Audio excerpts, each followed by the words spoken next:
Vamos lá? Preparados? Glória a Deus. Preparados para a palavra, né? Porque para adoração eu vi que vocês estavam chapados hoje. Eu também estava um pouco. Aleluia. Irmãos, hoje é um dia muito especial. O pastor Djalma estava nessa manhã pregando. Que palavra. Queria desafiar você a ouvi-la. A restituição para o sobrenatural. É isso que Deus tem para nós. Nós não somos desse mundo, irmãos. Nós somos do sobrenatural. Nós somos do eterno. Nós somos do atemporal. Nós só estamos aqui presos, entre aspas, em um período de tempo, mas que é limitado, para vivermos e sermos preparados para um tempo ilimitado, na presença de Deus. E isso é o que é o mais importante. Eu anseio por isso. Todos os dias da minha vida, eu penso e aguardo a volta de Jesus. E tem anos, irmãos. Tem alguns anos já. E eu nem sou tão velho. Né? Eu tenho só, 25? Quantos anos eu tenho mesmo que eu não lembro? 28? 28, né? Eu sempre esqueço. Tenho sim. Eu sempre brinco com os meus filhos, que eu tenho 28. Eles dizem, não, você tem mais. Não, mas se eu tenho mais, eu também tenho 28. Eu só não tenho 50, 60, como certas pessoas mais velhas que eu. 60 eu não tenho, mas 28 eu tenho. Então fiquemos no meu 28. E hoje de manhã, quando o pastor Djalma estava pregando, e o Espírito Santo estava falando comigo algumas coisas já durante a semana, a respeito dessa noite, eu rabisquei algumas coisas aqui, para compartilhar com você de uma forma bem carinhosa. E eu creio que nós vamos sair daqui transformados nessa noite, se nós quisermos e deixarmos. Amém? O tema da palavra dessa noite é: venha a mim e vá por mim. A palavra hoje é: venha a mim e vá por mim. E eu queria ler um texto que está lá em 1 Pedro capítulo 2. Porque Pedro, talvez porque eu sou um pouquinho parecido com ele. Aleluia. 1 Pedro capítulo 2, versículo 9 e 10, diz assim: vocês, porém, são geração eleita, sacerdócio real, nação santa, povo de propriedade exclusiva de Deus. Pedro, o apóstolo, um discípulo de Jesus, alguém que foi chamado por Jesus na sua história, na sua vida, e ele andou com o Cristo encarnado cerca de 3 anos e meio. Nós não sabemos ao certo quanto tempo, mas em torno disso, até 3 anos e meio, temos certeza que ele andou com Cristo encarnado, com Jesus. E ele viu coisas que nós lemos. Ele viu o que nós hoje lemos, que está escrito para o nosso ensino, para a nossa consolação, para a nossa fé ser aumentada. Ele viu, ele experienciou, ele viveu tudo isso. E quando ele escreve 1 Pedro, ele tem um foco duplo, pelo menos, que é trazer palavras que tragam fé ao coração da igreja do momento que vivia perseguições, momentos muito difíceis, e apontando para o futuro, quando a igreja também viveria perseguições. Hoje de manhã também foi falado sobre isso. Momentos profetizados de dificuldades no passado, mas momentos de dificuldades que acontecerão no futuro. Mas o foco não é a dificuldade, o foco não é a perseguição, o foco não é a opressão, o foco é a promessa de Deus e a palavra de Deus liberada para você e para mim. Esse é o foco. Então Pedro, ele escreve algumas coisas e aqui nesse início dessa primeira epístola dele, ele diz assim, ó, vocês são. Ele coloca os nossos atributos, ele nos marca com uma identidade que nós carregamos. Quem você é? Você é o que a Bíblia diz que você é. Você é o que Jesus fez por você. Você é o que a Bíblia diz que você é e ponto final. Pastor, eu não estou vivendo ainda o que a Bíblia diz que eu sou. Ok, é uma questão de andar em novidade de vida, é uma questão de desenvolver a sua salvação, é uma questão de você santificar a Cristo todos os dias no seu coração, até que, porque Deus nos criou para sermos processuais. Deus fez desde o início tudo com processo. Você não nasce grande, você começa com uma coisa invisível que ninguém enxerga, até que você se torna algo palpável. Você põe a mão na barriga e aquela coisa começa a mexer. Meu Deus, que coisa incrível! Não é assim? E até que aquilo vai crescendo tanto, aquela criança dentro de um ventre vai crescendo tanto, que aquele ventre não suporta mais a criança, ela precisa sair. Ela fica madura para sair, mas ela sai sem falar, sem andar, sem nada. Então ela entra num processo, desde o início. A nossa vida foi programada para um processo. Você acha que a sua vida cristã não é um processo? Também é um processo, e a gente precisa aprender a andar nele. E Pedro está falando na sua experiência sobre isso. Mas dentro daquilo que nós vemos nos evangelhos, nós vemos uma primeira parte do evangelho que fala sobre o venha a mim. Venham a mim, vinde a mim. O vinde a mim é um convite dos céus. O vinde a mim é uma acessibilidade a Deus. Nós que não tínhamos direito, como Pedro falou, nós que não éramos capazes de acessar a Deus por causa dos nossos pecados, agora o céu traz um convite, um vinde a mim. Vem até onde eu estou. Entre, por gentileza, entre aqui, é um convite. Você tinha restrições para esse lugar, agora você não tem. Em Cristo Jesus, abriu-se uma porta, abriu-se um direito para eu e você entrarmos. E Pedro, ele participou de alguns vinde a mim, ele viu, ele ouviu, ele presenciou alguns deles. E um que eu acho muito interessante, que Jesus disse em Mateus 11, 28 a 30. Vou até abrir aqui, não vou abrir não, vou olhar ali. Mateus 11, 28, venham a mim todos vocês, venham a mim, todos vocês que estão cansados e sobrecarregados. Você se identifica? Totalmente cansado e sobrecarregado? É para nós, irmãos. Vinde a mim todos que estão cansados, venham a mim todos vocês que estão cansados e sobrecarregados, e eu os aliviarei. Aí o que ele diz? Tomem sobre vocês o meu jugo e aprendam de mim, porque eu sou manso e humilde de coração, e vocês acharão descanso para a sua alma. Sabe que esse convite ele está dizendo para você e para mim, ele está dizendo assim, ó, deixe suas cargas com Jesus.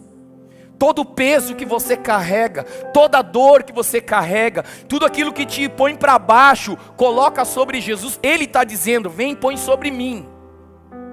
Ele está sugerindo, ele está propondo uma troca. Ele está dizendo assim, Adson, faz o seguinte, dá o seu peso para mim que eu dou o meu para você.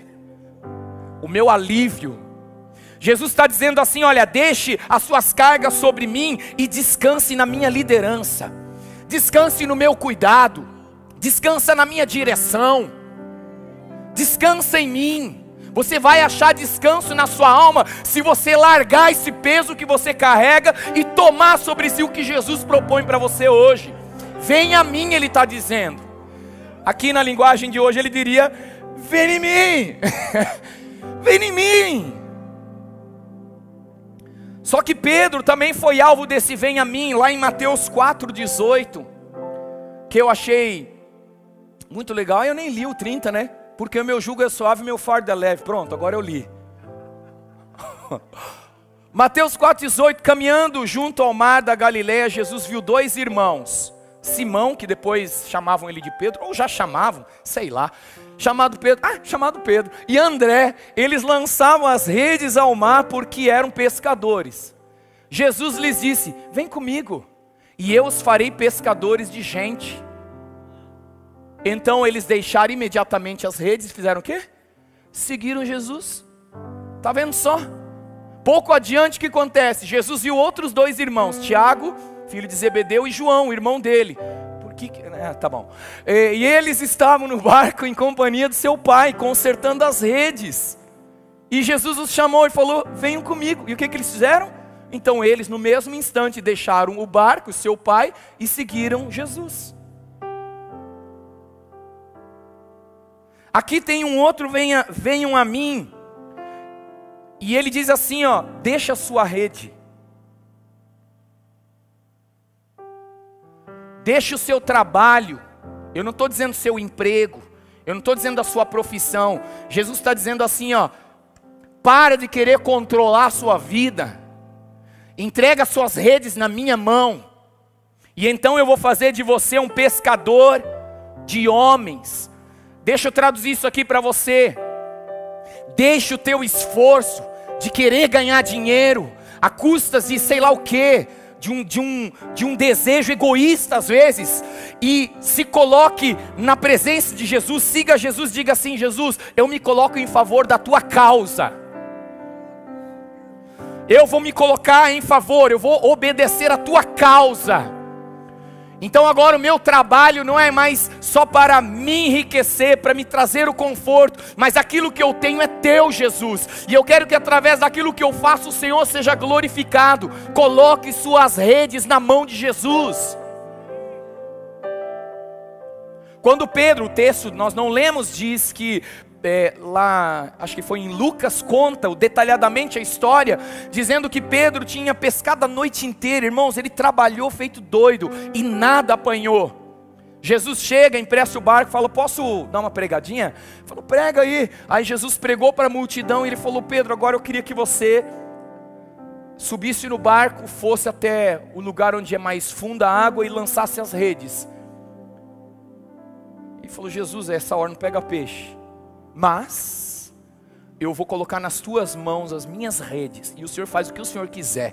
Irmãos, ele pegou tanto peixe que os barcos afundaram, eram dois, quase afundou tudo, de tanta prosperidade que veio sobre ele. Por quê? Porque ele decidiu deixar as suas redes e se colocar debaixo da causa de Cristo, e isso mudou a história dele. É verdade que no caso de Pedro, ele deixou também a sua empresa e ele foi caminhar com Jesus, porque havia um propósito nisso, especificamente na vida de Pedro. Quais são as suas redes que você precisa hoje entregar na mão de Jesus? Quais são as redes que fazem parte do venha a mim, que o Senhor fala ao teu coração há muito tempo, e você vem protelando e segurando e achando que, sei lá o que? Tem um outro, vinde a mim, lá em Lucas 19, eu acho muito legal esse. Lucas 19, conta a história de Zaqueu. Versículo 1 ao 10 diz: entrando em Jericó, Jesus atravessava a cidade, eis que um homem rico chamado Zaqueu, chefe dos publicanos, procurava ver quem era Jesus, mas não podia, por causa da multidão, por ele sair. O Filho do Homem veio buscar e salvar o perdido. Jesus, ele olhou para Zaqueu e disse assim: Zaqueu, vem aqui, Zaqueu, vem a mim, Zaqueu, desce de onde você está, deixa eu entrar na sua casa, deixa eu mudar a sua história, deixa eu curar os seus traumas. Jesus estava tocando na alma daquele homem, porque você percebe a reação das pessoas quando ele desce. As pessoas murmuram, falam: esse cara é um pecador, ladrão, bandido, esse cara merece morrer, Os espirituais da época desceram a lenha nele. Mas Jesus não se importa com o que a gente pensa do próximo, ele se importa com o que ele fez por cada um de nós. O sangue dele derramado naquela cruz foi pelos pecadores, dos quais você e eu fazemos parte. Só que Jesus está dizendo assim: Zaqueu, desce daí, deixa os teus traumas, deixa as tuas decepções, deixa as tuas más experiências para trás, e agora siga a Cristo. Tem uma outra história bem interessante que está em João capítulo 3, do versículo 1 ao 12. Eu não vou ler para ganharmos tempo. É a história de Nicodemos. Nicodemos, não entendi. E aí Jesus, mais para frente, diz: em verdade, versículo 5, em verdade lhe digo que quem não nascer da água e do Espírito não pode entrar no reino de Deus. O que é nascido da carne é carne, o que é nascido do Espírito é Espírito. Não fique admirado por eu dizer: você precisa nascer de novo. Jesus está olhando para Nicodemos e dizendo assim: Nicodemos, você conhece muita coisa, mas você precisa nascer de novo. O meu venha a mim para você, Nicodemos, é: deixe sua religiosidade e me siga. Deixe o aprendizado que enrijeceu o seu coração e entre numa jornada comigo que vai tornar o seu coração um coração de carne, parecido com o meu. São alguns vem a mim. Você e eu temos um vem a mim. Eu estava na minha adolescência e eu tinha, eu acho que uns 13 anos por aí. Puberdade é uma loucura. Você talvez não lembra mais, mas foi uma loucura. E alguns aqui não tinham parado para pensar que está sendo uma loucura. Está sendo uma loucura, cara, mas vai passar. E como eu estava nas minhas crises existenciais, nas minhas dúvidas, nas minhas pressões de adolescente, da galera pressionando, da minha vontade, o desejo de servir a Deus, na minha incapacidade de entender a religião da época onde eu servia, de tantas coisas do contexto que eu vivia, eu ouvi uma voz dizendo, com Lucas 14, 25, 33, para ir após Jesus, ouça isso, para ir após Jesus, você terá que deixar algo. Você me ouviu? Para seguir a Jesus, para ir atrás de Jesus, para dizer sim ao vem a mim dele, você terá que deixar algo para trás. E esse algo pode envolver algumas coisas, tipo, grandes multidões acompanhavam Jesus e ele, voltando-se, lhes disse: se alguém vem a mim e não me ama mais do que ama seu pai, a sua mãe, a sua mulher, dizendo, esse homem começou a construir e não pôde acabar. Se lascou. Ou qual é o rei que indo para combater outro rei não se senta primeiro para calcular se com 10.000 homens poderá enfrentar o que vem? Valores que nós carregamos, sejam eles corretos ou não.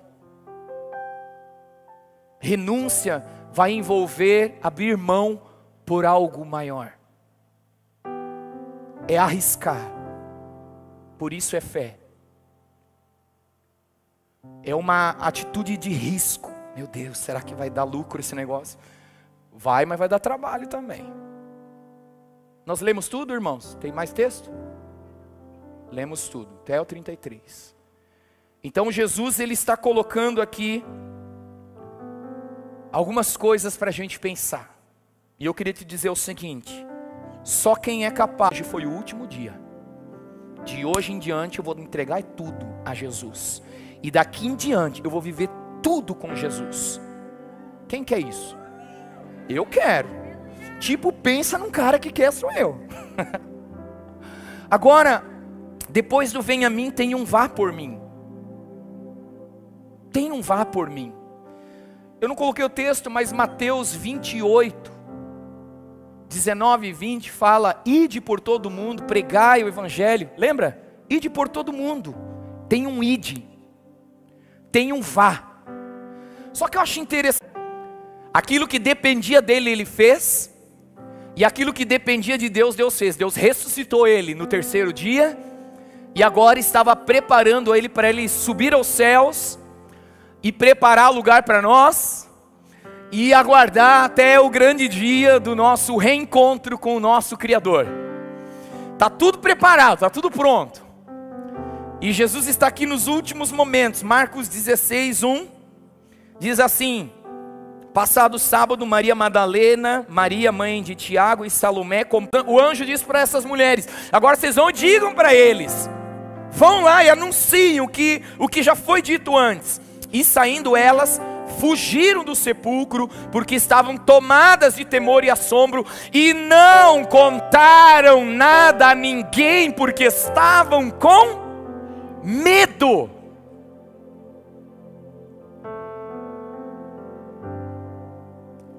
Para você ir por Jesus, para eu ir por Jesus, eu vou precisar deixar o medo.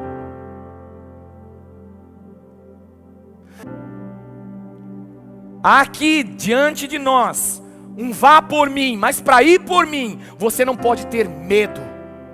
Você precisa se encher do meu amor, porque o amor vai consumir o medo, e vai encher você de fé, vai encher você de esperança, vai encher você de atitude, e você fará por amor ao próximo.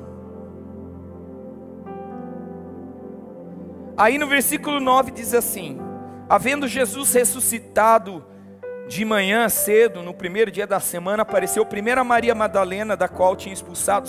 Essa mulher vivia tantas coisas que a Bíblia não descreve, mas ela era uma mulher perturbada. Só que um dia ela teve um encontro com Jesus que a libertou plenamente. E agora Jesus faz questão de aparecer para ela, ressurreto dos mortos. Ele aparece primeiro para ela e ele fala: Maria. Ela: Rabone, é você, sou eu. E ele bate um papo com ela ali, ressurreto. Ela fica cheia de alegria e ela obedece ao comando e vai falar para os discípulos. Eles dizem: eu não acredito nisso aí. Que Deus vai dar o crescimento, e quando você vê os campos brancos, colha. Mas alguém plantou e alguém regou, e agora você está colhendo. É assim que funciona. Eu já plantei bastante, já reguei bastante, já colhi bastante. Aleluia! Isso é bom demais. Mas nem sempre nosso testemunho ele surtirá um efeito no início, um efeito imediato. Versículo 12 diz assim: depois disso, Jesus manifestou-se em outra forma a dois deles que estavam a caminho do campo de Emaús.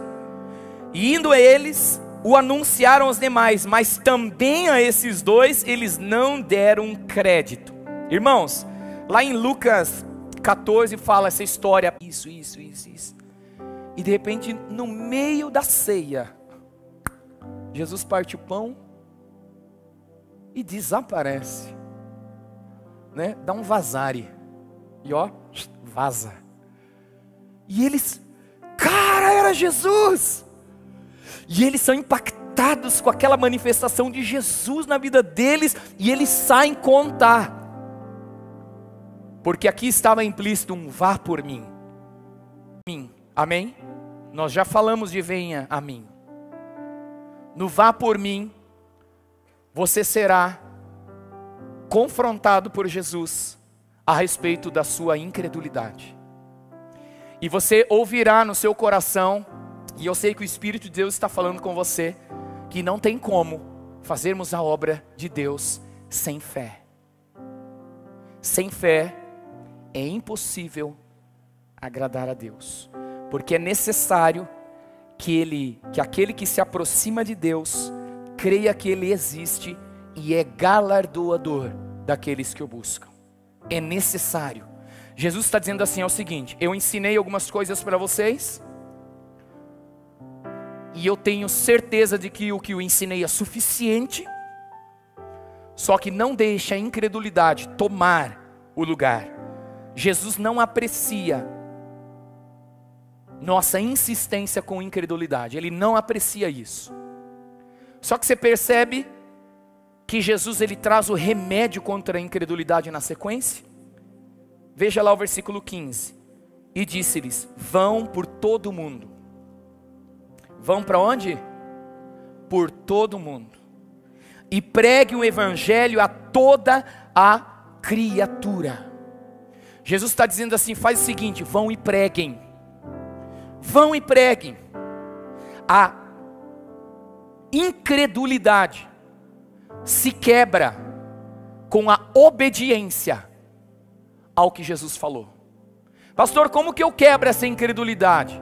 Obedeça. Vai, fala. Mas e se eles não ouvirem? Vai e fala. Quebre a sua incredulidade pela obediência. Mas se as pessoas não acreditarem, Jesus fala, versículo 16. Quem crer e for batizado, quem crer e for batizado, quem não crer, será condenado. A responsabilidade é de quem? De crer. De quem ouve. A responsabilidade de obedecer, o id, é de quem? De quem prega. Minha responsabilidade é pregar. A responsabilidade do outro é crer naquilo que foi pregado. E quem faz essa obra é uma pessoa incrível chamada Espírito Santo, que nos convence do pecado, da justiça e do juízo. É o Espírito que chancela a palavra de Deus, traz quebrantamento aos nossos corações, abre os nossos olhos quando nós não cremos, para que a gente tenha a capacidade de crer e decidir. Mas alguém tem que pregar para que alguém possa crer. Alguém precisa ir para que alguém possa vir. O vinde a mim do teu próximo depende do teu ir por Jesus. Só que eu gosto de uma coisa muito legal, que esse texto termina. Versículo 17 diz: estes sinais acompanharão aqueles que creem. Em meu nome expulsarão demônios, capetada vai tudo sair de voadeira. Falarão novas línguas, serão batizados com o Espírito Santo, porque falarão novas línguas. Falarão línguas de anjos, falarão línguas de homens. É o sobrenatural, é a restituição do sobrenatural na vida da igreja. Porque a gente abriu mão de tudo aquilo que a gente achava importante, pesado demais, largou tudo que era pesado demais e andou na obediência, em amor a Cristo. E por isso ele vem e diz: esses sinais vão acompanhar você, Johnny, se você crer no que eu disse. Se você neutralizar a incredulidade pela obediência, pelo ir, você verá. Em meu nome você vai expulsar demônios, Johnny. Em meu nome você vai falar novas línguas. Você vai pegar em serpentes. Se você beber alguma coisa mortífera, não vai te causar dano. Meu Deus.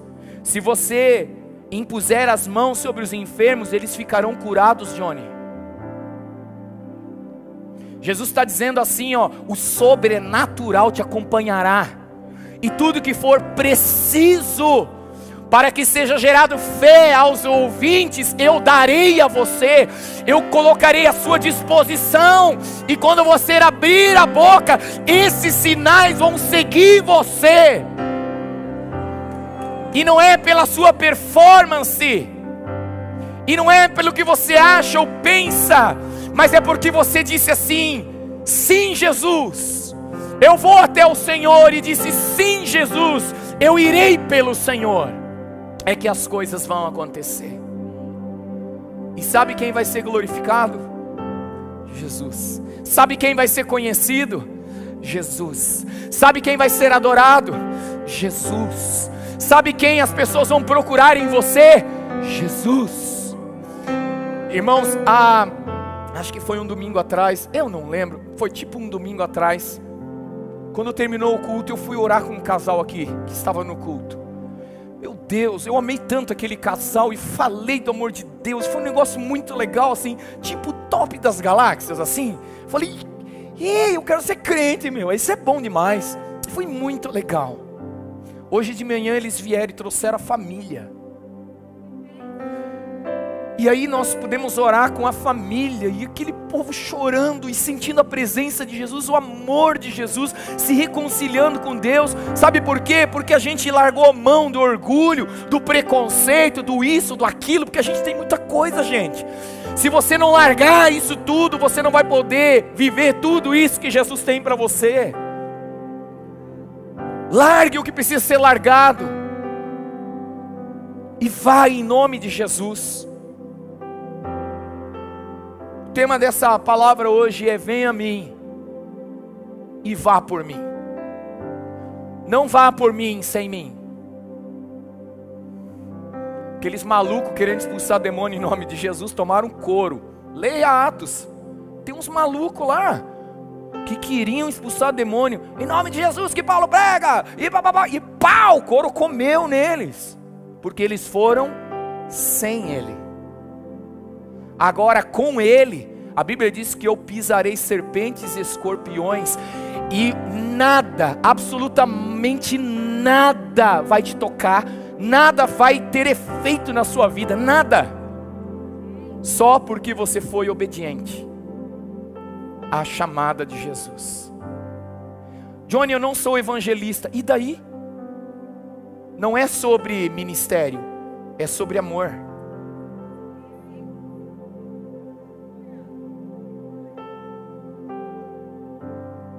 Mas eu não estudei nenhuma teologia, não fiz nada.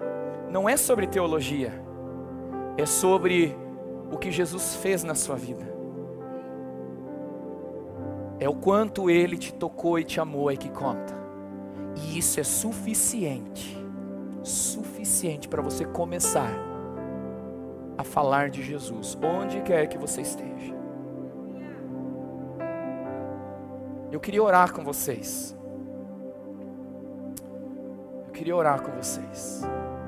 Se você puder ficar em pé por um instante.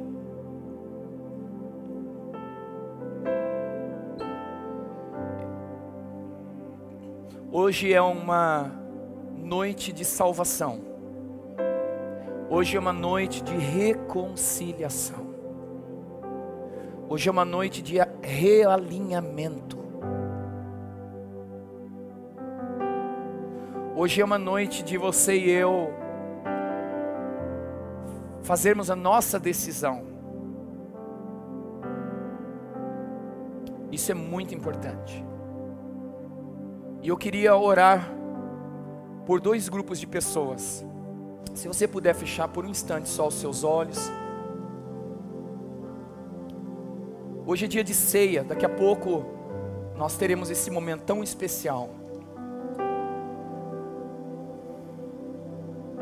E a ceia foi o último momento de Jesus com os seus discípulos antes de se entregar por todos nós.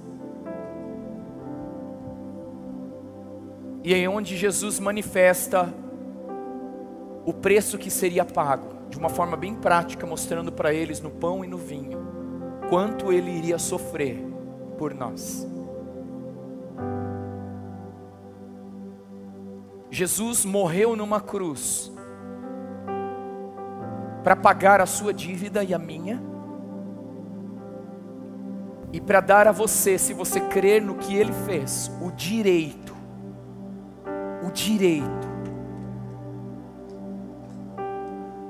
de ser chamado filho de Deus. Jesus dá a você e a mim, se nós cremos no que Ele fez, se nós cremos que Ele é Deus, que Ele encarnou aqui na terra, passou pelo processo de ser um bebezinho e crescendo, de que Ele não pecou, e que todas as acusações que estavam sobre Jesus, todas as chicotadas que Ele levou, e a morte dele na cruz foi porque eu e você merecíamos isso, mas Ele não queria que nós sofrêssemos essa dor, então Ele sofreu no nosso lugar. Se você crer nisso, Jesus disse: então eu te dou a vida eterna, porque você fez valer o que eu fiz por você. Porque o que Jesus fez vale, irmãos, mas não vale se eu não crer, não vale para mim se eu não crer. E para confirmar tudo isso, Jesus ressuscitou ao terceiro dia, para dizer agora: está consumado, acabou, Satanás perdeu para sempre. E se você crer em Jesus, que Ele morreu no seu lugar e Ele ressuscitou para te dar uma nova vida, uma vida de vitória, uma vida de alegria, não sem lutas, não sem desafios, não sem processos, mas com paz. Paz que o mundo não pode dar, Jesus dá para você. Você pode estar tranquilo no meio de um furacão, porque Jesus está com você. É assim que funciona. Enquanto os discípulos não entenderam que Jesus no barco era paz, quando a tempestade veio, eles ficaram aflitos. Só que Jesus dormia. Por quê? Porque Ele é o príncipe da paz. Ele descansava em meio à tempestade, e ele confiava no Pai que o enviou. Ele sabia que ele não ia morrer, ele sabia que nada de mal ia acontecer na vida dele naquele momento, ele estava seguro. Então, mesmo que você passe situações difíceis, se Jesus estiver no barco e você reconhecer que Ele é o príncipe da paz, você ficará em paz.